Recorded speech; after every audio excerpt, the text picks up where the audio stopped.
আমরা চেয়েছি সেই ভোট চিরায়ত গণতন্ত্রের যে ভোট, যারা বৈধ ভোটার তারা ভোট দিয়ে সর্বোচ্চ ভোট দিয়ে তার এলাকায় প্রতিনিধি নির্বাচন করবে।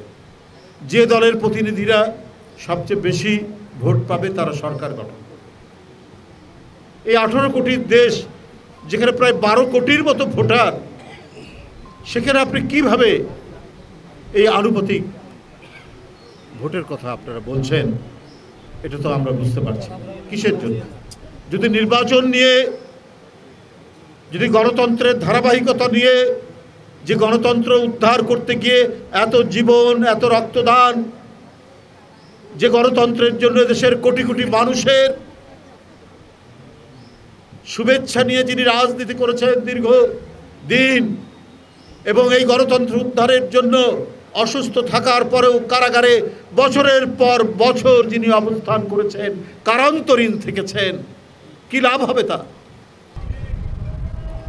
এরশাদের মতো সকালে এক কথা, বিকালে আরেক কথা, এই ধরনের কথার দ্বিচারিতা বিএনপি করেনি বলেই আজকে তৃণমূল থেকে জাতীয় পর্যায় পর্যন্ত বিএনপির লাখ লাখ সমর্থক, কোটি কোটি সমর্থক সারা বাংলাদেশে জানে যে এরা স্বাধীনতা রক্ষা করবে, এরা সার্বভৌমত্ব রক্ষার এদের অঙ্গীকার আছে, এরা গণতন্ত্র রক্ষার এদের অঙ্গীকার আছে।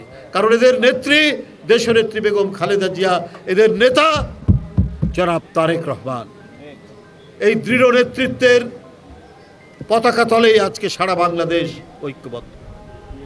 আমরা যারা গণতন্ত্রের পক্ষের শক্তি, আমাদেরকে সজাগ থাকতে হবে।